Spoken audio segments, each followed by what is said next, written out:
నమస్తే, welcome to I dream inside politics with Kavitha. Telangana రాష్ట్రంలో హైడ్రా అనేటువంటి ఒక ప్రధానమైనటువంటి అస్త్రంతో పాటుగా మూసీ అనే దాన్ని తెర మీదకి తీసుకొచ్చారు డైవర్షన్ పాలిటిక్స్ కోసమే అనేటువంటి వాదన ఆరోపణ ఎందుకని వినిపిస్తోంది, అది రోజు రోజుకు ఎందుకని బలపడుతోంది. మనతో పాటుగా ఉన్నారు పొలిటికల్ అనలిస్ట్ ప్రకాష్ గారు.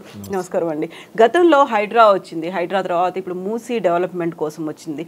ఈ రెండింటిని డైవర్షన్ పాలిటిక్స్ కోసమే యూజ్ చేస్తున్నారు అనే మాట ఎందుకని పదే పదే వినిపిస్తోంది? నిజంగా ప్రకృతి కోసం, పర్యావరణం కోసం, మన చెరువులు, మన నదుల కోసం అని భావించట్లేదా? అంటే ఏ ప్రభుత్వానికైనా కూడా ఎజెండా ఉంటుంది, ప్రయారిటీస్ ఉంటాయి. ఆయన ముందున్న ఎజెండా ఏంటంటే 100 రోజుల లోపల 6 హామీలను అమలు చేస్తా అన్నాడు. ఆ 100 రోజుల పాలన అయిపోయింది, 200 రోజులు అయిపోయింది, 300 రోజులు కూడా అయిపోయింది. అవి ఏవీ అమలు చేయలేదు, 1-2 తప్ప ఏమీ అమలు చేయలేదు. అమలు చేసే దిశలో కూడా లేడు. రెండవది ఏంటంటే అన్నిటికంటే సీరియస్ ఇష్యూ రైతు బంధు, రైతు భరోసా, ఈ రైతు రుణమాఫీ, ఈ రెండిట్లో కూడా ఫెయిల్ అయ్యాడు. ఖరీఫ్లో ఇవ్వాల్సిన రైతు బంధు ఇప్పటికీ రాలేదు, దాని రైతు భరోసా అన్నాడు ఆయన. కేసీఆర్ 10,000 ఇస్తున్నాడు, నేను 15,000 ఇస్తాను అన్నాడు. ఆ 10,000 కూడా ఇచ్చే దిక్కు లేదు కదా. ఆ ఖరీఫ్లో ఇవ్వాల్సిన 5,000 కూడా ఇవ్వలేదు, రబీలో ఇవ్వాల్సినవి ఖరీఫ్ మొదట్లో ఇచ్చాడు. ఖరీఫ్ మొదట్లో ఇచ్చేది ఇప్పుడు రబీ స్టార్ట్ అయినాక కూడా ఇచ్చే పరిస్థితి లేదు. డైవర్షన్ పాలిటిక్స్ ఎందుకు వస్తున్నాయి? రైతుల ఆగ్రహ జ్వాలలన్నీ కూడా ఉన్నాయి కాబట్టి. రెండవది రైతు రుణమాఫీ 42,000 కోట్లు అవుతుందని చెప్పి అంచనా వేసింది, కనీసం వాళ్ళ సగం కూడా ఇప్పటివరకు పే చేయలేదు. వాళ్ళని ఫిల్టర్ చేయడానికి రేషన్ కార్డుతో లింక్ పెట్టాడు, రకరకాల క్లాజెస్ పెట్టారు, నేషనల్ స్కీమ్ తీసుకున్న వాళ్ళకే ఇస్తామన్నారు. ఇట్లాంటివన్నీ కూడా పెట్టి రైతులను మోసం చేసే పద్ధతిలోకి మారిపోయాడు. రేపు రాబోయే స్థానిక సంస్థల ఎన్నికలలో వాళ్ళ ప్రతిఘటన అనేది ఉంటుందనే దాంతో మొత్తం అటెన్షన్ డైవర్ట్ చేయడానికి హైడ్రా తీసుకొచ్చాడు. హైడ్రా అనేది ప్రియారిటైజ్ చేయాల్సిన అవసరం లేదు. నేను వాటర్ మ్యాన్ని, దేశవ్యాప్తంగా నదుల పరిరక్షణ కోసం, చెరువుల జలాశయాల పవిత్రత కోసం పనిచేసేవాడిని. నేను అనేది ఏంటంటే ఒక ప్రభుత్వం ముందు ప్రయారిటీస్లలో వాళ్ళకిచ్చిన హామీలు అమలు చేయడము, వాళ్ళ ఆత్మహత్యల నుంచి వాళ్ళని కాపాడము, వాళ్ళ మౌలిక సమస్యల పరిష్కారం అనేది ప్రధానంగా ఉంటుంది. నదులైనా చెరువులైనా ప్రయారిటీలో నంబర్ 1గా ఉండవు. ఉంటే బాగుండేది, దేశం ఎప్పుడో బాగుపడేది. ఇంత దిగదారేటి కావు. కానీ ఇన్ని సమస్యలు ముందు పెట్టుకొని జీవన్మరణ సమస్యలు అవన్నీ పట్టించుకోకుండా నేను మూసీ సుందరీకరణకు 150,000 కోట్లు పెడతానంటే నమ్ముతారా ఎవరైనా? ఎక్కడనే నీ దగ్గర 150,000 కోట్లు? ప్రపంచ బ్యాంకు నుంచి నువ్వు అప్పు తీసుకొచ్చినట్టయితే మళ్ళీ వడ్డీ, ఇప్పుడున్న వడ్డీకి కలిపి ఏదైతే కేసీఆర్ మీద విమర్శ చేస్తున్నావో అది నీ మీద కూడా తిరిగి వర్తిస్తుంది కదా. అవసరమా ఇప్పుడు సుందరీకరణ? తినడానికి తిండి లేదు అని అంటే వాని బట్టల గురించి, సోకుల గురించి మాట్లాడతాము మనం. ప్రయారిటైజేషన్లో ఇవి ఉండాల్సినవి కావు. తర్వాత ఒకవేళ టేకప్ చేయదలుచుకుంటే కాలపరిమితి పెట్టుకోవాలి. నేను చేయమని చెప్తా. మూసీకి కానీ హైడ్రాకి కానీ ఫస్ట్ దాన్ని అధ్యయనం చేయాలి. అత్యంత ఎక్కువ అధ్యయనం ఎవరికి అవసరం తెలుసా? ముఖ్యమంత్రికే అవసరం. Zero knowledge.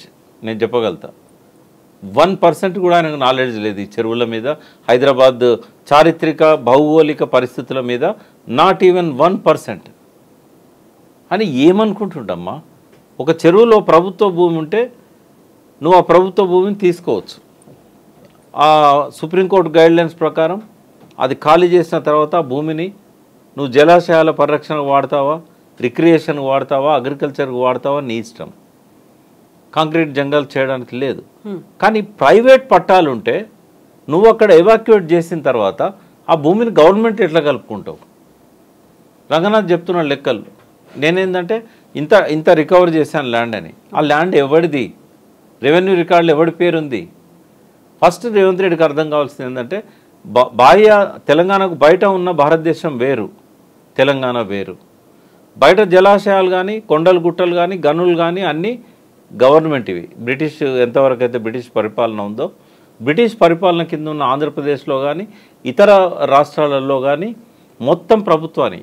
But Hyderabad state ఏదైతే ఉన్నదో, నార్త్ కర్ణాటక కావచ్చు, మరాఠవాడ కావచ్చు, తెలంగాణ కావచ్చు, ఇక్కడ జలాశయాల్లో ఉన్న భూములు కానీ, కొండలు గుట్టలు కానీ, అరణ్యాలు కానీ అన్నీ కూడా ప్రైవేట్ పట్టాలు.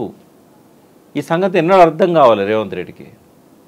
రెండవది, కట్టిన వల్ల ఇల్లీగలే కావు. ఎఫ్టీఏలో కట్టిన అన్నీ ఇల్లీగలే కావు, అలా లీగల్నాయి ఇల్లీగల్నాయి. పర్యావరణ పరంగా చూసినప్పుడు జలాశయాలలో కట్టడం అనేది తప్పు, కానీ భారతదేశ చట్టాల ప్రకారం రాజ్యాంగం ప్రకారం సుప్రీంకోర్టు జడ్జిమెంట్ ఇచ్చే కంటే ముందు ఎటువంటి రూల్స్ లేవు కట్టకూడదని. ఎవరి భూమిలో వాళ్ళు ఇల్లు కట్టుకోవాలని రూల్ ఉంది. ఆ భూములలో ఇల్లు కట్టుకోవడానికి హైకోర్టు పోయి పర్మిషన్ తీసుకొచ్చుకొని హైకోర్టు జడ్జిమెంట్ ప్రకారం కట్టుకున్నారు. కుంటలన్నీ మాయమైన అట్లా కదా, లేకుంటే 875 కుంటల చెరువులు జిహెచ్ఎంసీ పరిధిలో ఉంటే 185 ఎట్లా మిగిలినాయి? అయితే ఇక్కడ ఇంకొక కండిషన్ ఉంది, అంటే అక్కడ దాన్ని వ్యవసాయానికి మాత్రమే వాడుకోవాలి. ఎప్పటి నుంచి? వ్యవసాయేతర పనులకు ఎప్పటి నుంచి నేను అడిగేది అది. ఎప్పటి నుంచి? సుప్రీంకోర్టు జడ్జిమెంట్ చదివిండి ఆయన, 2001లో ఏమో వచ్చింది అది. అంతకంటే ముందు ఈ జడ్జిమెంట్ వర్తించదు, ఆ డేట్ నుంచి వర్తిస్తుంది. అంతకంటే ముందు కోర్టులే ఆర్డర్స్ ఇచ్చినాయి కదా. నా భూమిలో నేను ఇల్లు కట్టుకుంటానంటే మనకు పర్మిషన్ ఇస్తలేరు అంటే మున్సిపాలిటీకి కోర్టు ఇచ్చింది, రెవెన్యూ రికార్డ్ ప్రకారం ఆయన భూమి అయితే ఆయనకు పర్మిషన్ ఇవ్వండి అన్నది. మరి వెనకట్లో ఈ రూల్స్ లేవు, చెరువులలో కట్టకూడదు, చెరువుల పవిత్రతను కాపాడాలి, ఎఫ్టీఎల్ బౌండరీ ఫిక్స్ చేసి ఎఫ్టీఎల్ లోపల కాంక్రీటైజ్ చేయకూడదని రూల్స్ ఎక్కడున్నాయి? నాకు తెలిసినంత వరకు అయితే లేవు, నిజాం పీరియడ్ నుంచి కూడా లేవు. బ్రిటిష్ ఇండియాలో అవసరం పడలేదు, ఎందుకంటే అవన్నీ గవర్నమెంటే కాబట్టి కట్టనీయలేదు. కానీ తెలంగాణలో ప్రైవేట్ భూములు కదా. ఇప్పుడు నిజాం ఎట్లా ఇచ్చేవాడు, ఒక ఏరియా మొత్తం ఒక అతనికి రాసి ఇచ్చేవాడు, అలా చెరువులు ఉండేది, కుంటలు ఉండేది, ఇవన్నీ ఉండేది. ఇవన్నీ ఎవరు నిర్మించుకున్నారమ్మా? రైతులు వాళ్ళ భూములకు నీళ్ళు అందించుకోవడానికి నిర్మించారు. పర్యావరణ కోసం రైతులు తవ్వినాయి కాదు, ప్రభుత్వాలు తవ్వినాయి కాదు ఇవి. ఎక్సెప్ట్ హుసేన్ సాగర్, గండిపేట్, హిమాయత్ సాగర్, మీరాలం చెరువు, ఈ 4 పెద్ద చెరువులు, ఇంకేమైనా ఉంటే చిన్న చిన్న 1-2 ఉండొచ్చు. మిగిలిన మొత్తం వందలాది చెరువులు తవ్వుకున్నది ప్రజలు కదా, వాళ్ళ భూములకు నీళ్ళు ఇవ్వడానికి కదా. ఇప్పుడు ఆ భూములన్నీ ప్లాట్లు అయిన తర్వాత, ఇల్లు కట్టుకున్న తర్వాత ఆ చెరువు అవసరం వాళ్ళకి కనబడలేదు, వాళ్ళు అందుకే ఆ చెరువులను ప్లాట్లు చేశారు, అమ్ముకున్నారు. కానీ ఇప్పుడు మారుతున్నటువంటి ప్రకృతి, ఆ తర్వాత పరిసరాలు, పరిస్థితులు, వీటన్నిటి నేపథ్యంలో మనల్ని ముంచెత్తుతున్నాయి కాబట్టి వాటిని పరిరక్షించుకోవాల్సినటువంటి అవసరం ఉంది అనేది పెద్ద ఎత్తున ఉద్యమం కూడా వచ్చింది. నేను కాదనట్లేదు, కానీ 2001 తర్వాత ఏవైతే ఇట్లాంటివి జరిగినాయో వాటి గురించి కదా నువ్వు పట్టించుకోవాల్సింది. 2001 కంటే ముందు డిస్టర్బ్ చేసే హక్కు నీకు ఎక్కడిది? ఒకవేళ నువ్వు పర్యావరణ వాతావరణం వేడెక్కింది 2 డిగ్రీలు, ఇదివరకు 46 డిగ్రీలు హైయెస్ట్ ఉండేది హైదరాబాద్లో, ఇప్పుడు గత 20-30 సంవత్సరాల నుంచి 47-48 దాకా పోతున్నాయి. ఈ 2 degrees పెరగడానికి ఏంటంటే, ఒకప్పుడు హైదరాబాద్ను లేక్ సిటీ అనేవాళ్ళు, సిటీ ఆఫ్ లేక్స్ అనేవాళ్ళు. ఆ లేక్స్ మాయమైపోయినాయి కాబట్టి టెంపరేచర్ పెరిగింది, పర్యావరణం కూడా చాలా వరకు చెట్లు లేకుండా పోయినాయి, ఈ రోడ్ వైండింగ్స్లో కావచ్చు, రకరకాల కారణాలతో. సోషల్ ఫారెస్ట్ కూడా ధ్వంసం అయిపోయింది అంతా. సో కేసీఆర్ గారు ఏం ఆలోచించారు, టెంపరేచర్ తగ్గడానికి ఈ నగరం చుట్టూ కొన్ని వందల ప్రభుత్వ స్థలాలను ఐడెంటిఫై చేసి కొన్ని లక్షల చెట్లు మొలిపించాడు, నాటించాడు. వాటి వల్ల పర్యావరణంలో మళ్ళీ కొంత సమతుల్యత వచ్చింది, ఇక్కడ వర్షాలు ఎక్కువైనాయి. ఆయన ఈ రకంగా దాడులు చేసి మొత్తం తొలగించాలి ఆక్రమణలన్నీ అని అనుకోలేదు, ఎందుకంటే రైట్ టు లివ్ అనేది ఒక రైట్, అది కాన్స్టిట్యూషనల్ రైట్. దాన్ని డిస్టర్బ్ చేయడం కేసీఆర్కి ఇష్టం లేదు. అందుకే ఆయన 58-59 జీవో కూడా ఎక్కడ ప్రభుత్వ స్థలాల్లో గుడిసెలు వేసుకున్నా కూడా వాటి పట్టాలు ఇచ్చాడు. అందులో స్లమ్స్ వచ్చినాయి, ఆ స్లమ్స్ నాలల మీద ఉండొచ్చు, ఆ స్లమ్స్ చెరువులలో ఉండొచ్చు. ఇక్కడ గవర్నమెంట్ టు గవర్నమెంట్ కాంట్రడిక్షన్ వచ్చింది. కేసీఆర్ గవర్నమెంట్ పట్టాలు ఇచ్చింది, రేవంత్ రెడ్డి గవర్నమెంట్ ఏమో అది ఎఫ్టీఎల్లో ఉంది, బఫర్లో ఉందని చెప్పి కూలగొడతా ఉంది. ఇక్కడ మొదటి తప్పు రేవంత్ రెడ్డి తెలుసుకోవాల్సింది, అసలు బఫర్ జోన్ ఏది, ఎఫ్టీఎల్ ఏది చెప్పగలుగుతావా? రేవంత్ రెడ్డి చెప్పగలుగుతాడా? ఏ చెరువుకు బఫర్ జోన్ ఎక్కడున్నది, ఏ చెరువుకు ఎఫ్టీఎల్ ఎక్కడున్నది, దేన్ని ఆధారంగా చెప్పగలుగుతున్నాడు? ప్రభుత్వం నోటిఫై చేయనప్పుడు ఎట్లా నిర్ధారిస్తారు? అధికారులు పోయి ఎట్లా ఎఫ్టీఎల్ ఇక్కడ ఉంది, బఫర్ జోన్ ఇక్కడ ఉందని ఎట్లా చెప్తారు? ఇప్పటివరకు నిర్ధారణ జరగలేదు కదా. ఒక 52 చెరువులకే బీఆర్ఎస్ గవర్నమెంట్ నోటిఫై చేసింది. మరి మిగిలిన చెరువులను 185 జిహెచ్ఎంసీ పరిధిలో ఉంటే 52 పోతే మిగిలినవి ఉన్నాయి. తర్వాత హెచ్ఎండిఏ పరిధిలో 4000 చెరువులు ఉన్నాయి, 4000 కుంటల చెరువులు ఉన్నాయి. అందులో ఎన్నిటికి నువ్వు నోటిఫై చేసావు? నోటిఫై చేసిన వాటికే నీకు ఎఫ్టీఎల్ కానీ బఫర్ జోన్ కానీ ఉంది. నోటిఫై చేయని వాడికి ఫస్ట్ ఏంటంటే నువ్వు నోటిఫై చేయలేదు. రెండవది, ఆ చెరువు ఆక్రమణ సుప్రీంకోర్టు జడ్జిమెంట్ తర్వాత జరిగిందా, ముందు జరిగిందా? అది ప్రభుత్వ భూమా, అది పట్టా భూమా? ఇన్ని సంక్లిష్టతల మధ్యలో ఇష్టం వచ్చినట్టు బుల్డోజర్ను పట్టుకపోయి నెట్టే హక్కు రంగనాథ్ గారికి ఎవరిచ్చారు? నేను రంగనాథ్ గారికి మీ ద్వారా వార్న్ చేస్తున్నా. ఎట్లయితే సిన్సియర్ ఐఏఎస్ ఆఫీసర్లు శ్రీలక్ష్మి కావచ్చు, బీపీ ఆచార్య కావచ్చు, నాకు తెలుసు వాళ్ళు ఎంత సిన్సియర్ ఆఫీసర్స్ అనేది.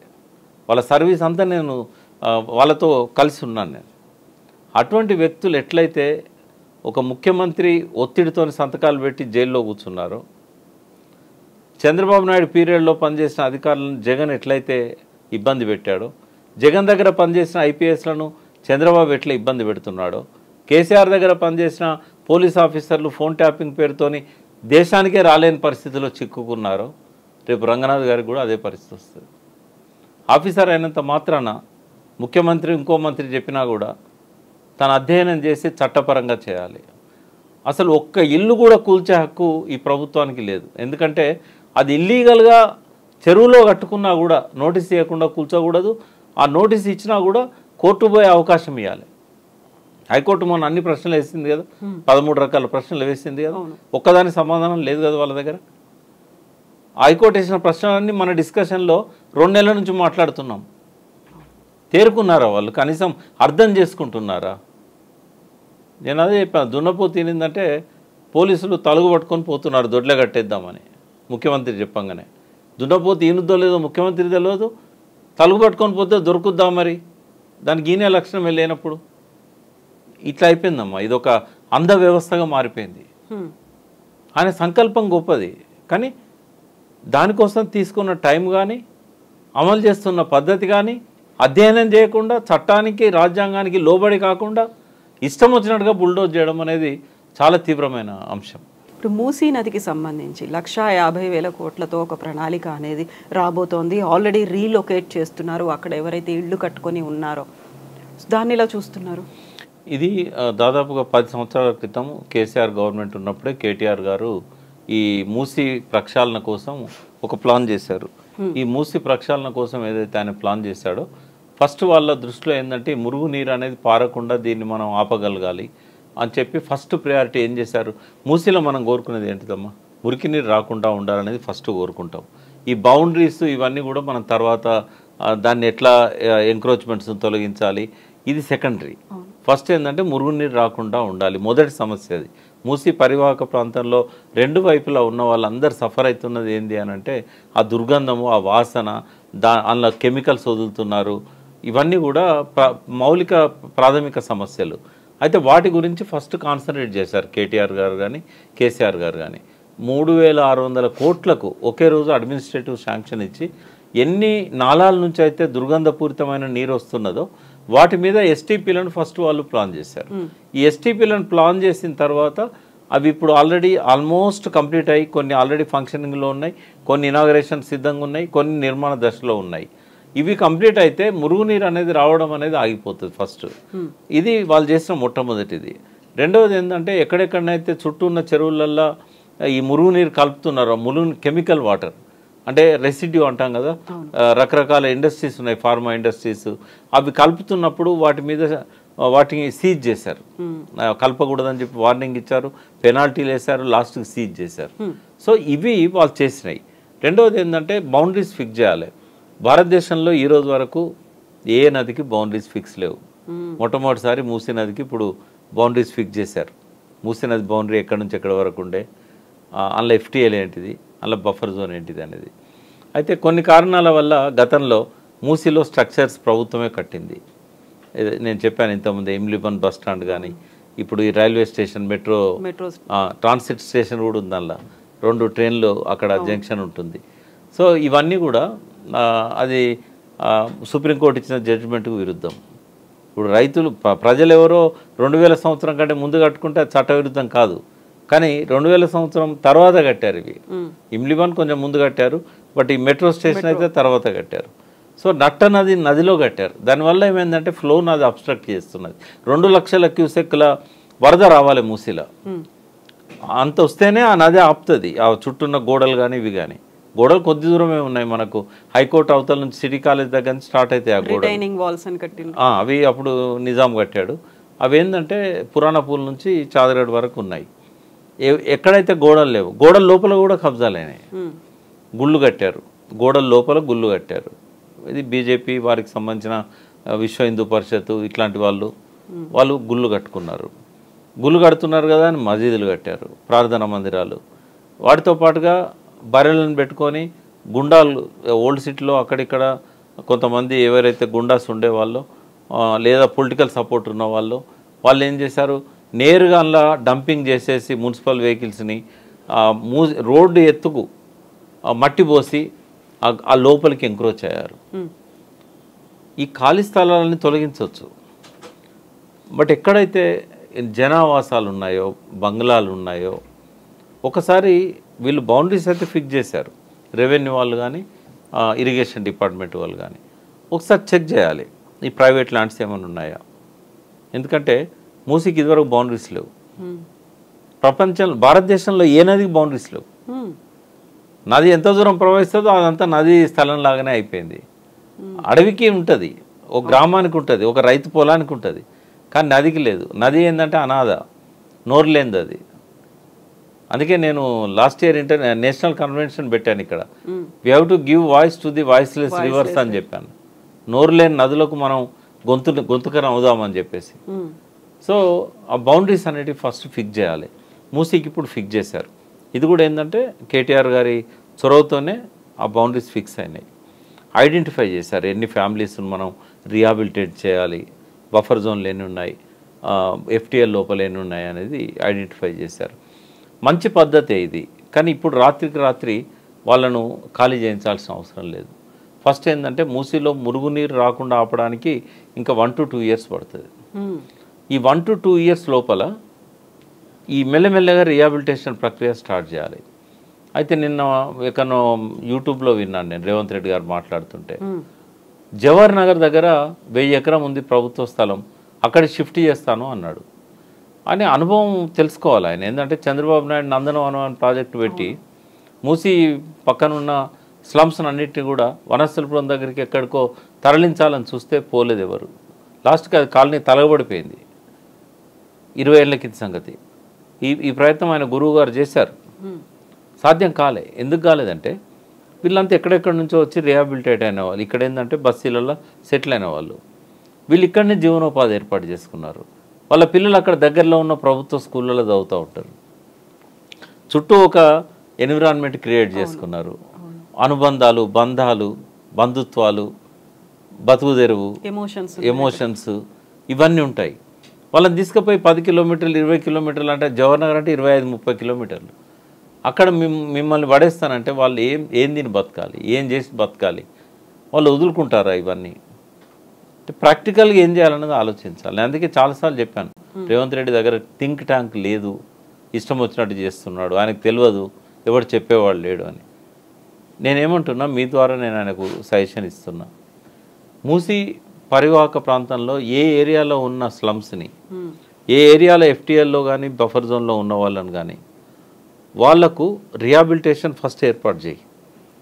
2 bedroom హౌసెస్ ఫస్ట్ కట్టిన తర్వాత గౌరవంగా వాళ్లకు ఆ పేపర్స్, కీస్ ఇచ్చి వాళ్ళని ప్రభుత్వ ఖర్చుతో అందులో తరలించు.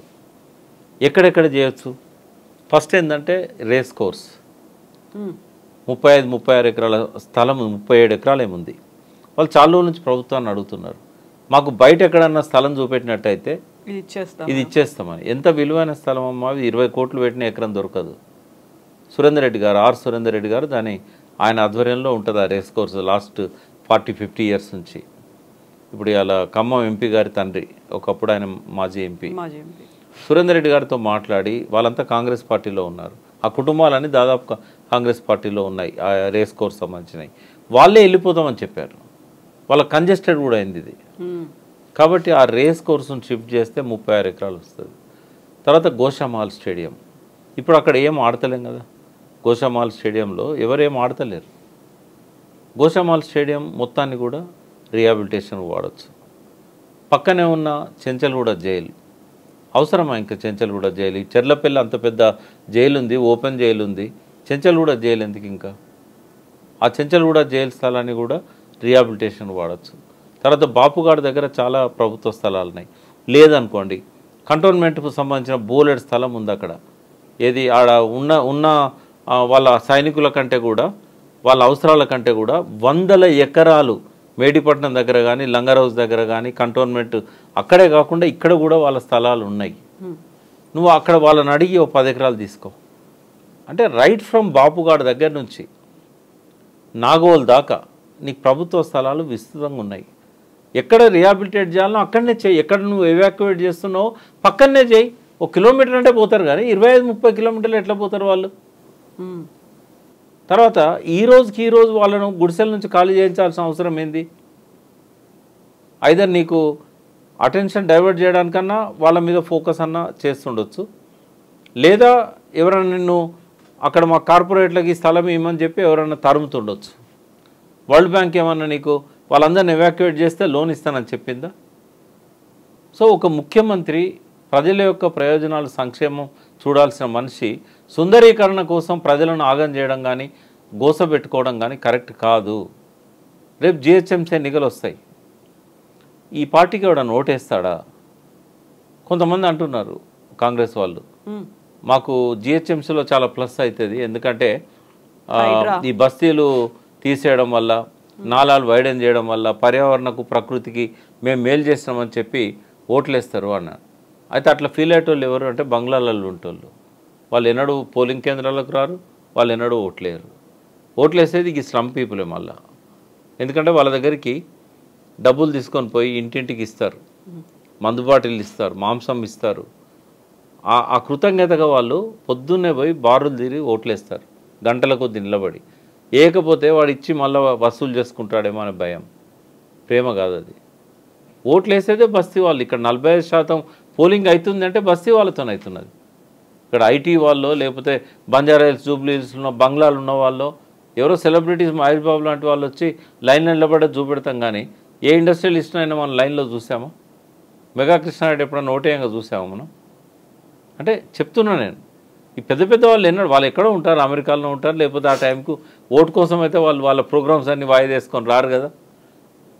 రేపు ఖచ్చితంగా రేవంత్ రెడ్డికి ఇది ఒక గుణపాఠం అవుతుంది. ఇక్కడ ఆయన డిస్టర్బ్ చేసింది డైవర్షన్ పాలిటిక్స్ కోసం చేసినా, ఇంకో దానికోసం చేసినా, ఒక పద్ధతి పాడు లేకుండా, రాజ్యాంగాన్ని ధిక్కరించి, లీగాలిటీని చూడకుండా, కోర్టు ఇచ్చిన జడ్జిమెంట్లను చూడకుండా, ఇక్కడ భౌతిక పరిస్థితులను అర్థం చేసుకోకుండా, ప్రజల సంక్షేమాన్ని పట్టించుకోకుండా ఈ రకంగా వాళ్ళని ఇబ్బంది పెట్టడం అనేది ఇది ఖచ్చితంగా ఖండించదగ్గది.